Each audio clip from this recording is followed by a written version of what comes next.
Hi, my name is Sally. In January of last year, I was diagnosed with ovarian cancer. Throughout my journey, I've had some of the darkest days of my life, but I've also gained many new friends, a new perspective on life, and a purpose.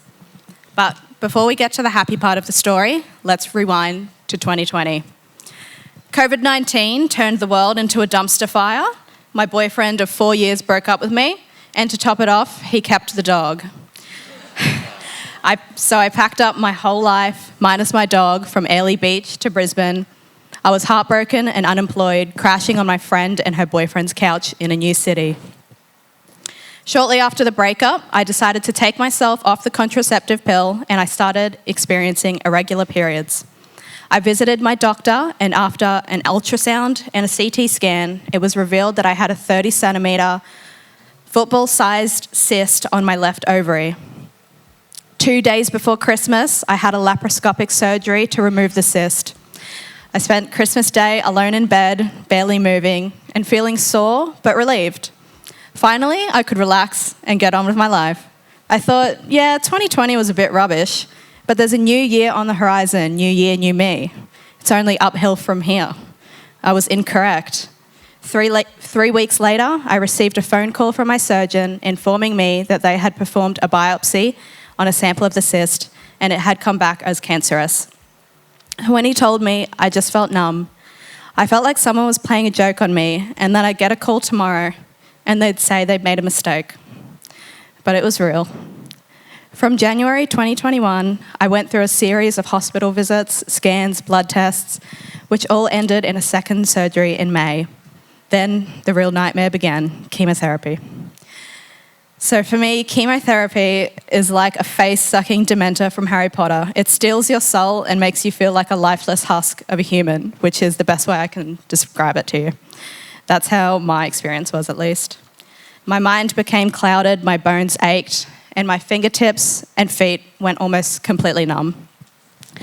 I felt as if my body had betrayed me, as if I were inhabiting the weak and frail body of an imposter rather than my own normal, healthy 25-year-old body. At this point, I was not in the best mental state. One of my social workers at the Royal Brisbane Hospital invited me to attend a Look Good, Feel Better workshop at the UCAN Centre. I almost decided not to attend because I couldn't bear the thought of leaving home. But I went, and I'm so glad I did because it changed the course of my cancer journey. I met 4 other beautiful young women that were all also battling cancer, and for the first time since starting chemo, I didn't feel so alone. They understood the experience of having cancer as a young person and what it's like to feel like a stranger in your own skin. As much as I cherish the support I receive from my friends and family, this is something I needed from my fellow cancer friends, and it's a support system I never would have had access to without the UCAN Centre. I started to go to more events at the centre, such as monthly art classes, a virtual reality workshop, and the RBWH's Giving Day. I always left the hospital feeling happier every time I went to an event. As I neared the end of chemo, my mental health took a steep dive and I started to lose the will to reach the end of my treatment. I just wanted to give up. A week or so before my final session of chemotherapy, in August, Brisbane experienced, just give me a sec. Brisbane experienced a particularly severe lockdown. The lockdown prevented me from going to work or visiting my friends, and it closed the UCAN Centre, and I realised just how heavily I depended on my support network and how important the UCAN Centre moral support girl. was to maintain my mental health. Sure, great, thank you. In a few weeks, it'll be my 1-year anniversary since I finished chemotherapy. Since then, I've enrolled into a Bachelor of Social Work at university so that one day I can do what my social workers did for me and provide support to young people battling cancer. I've joined the Chimera Legacy Foundation as a patient ambassador a charity that aims to relieve patients' stress and anxiety by using virtual reality technology. I still attend as many UCAN Centre events and workshops as possible. She does. And even though I'm not a patient anymore, and most importantly, I'm currently cancer-free and I'm no longer bald.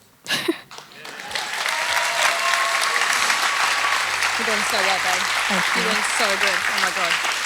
I could not do this. You're doing so good. Throughout my journey, I went through tremendous personal growth, met many amazing, beautiful humans, such as this one, and I found my purpose.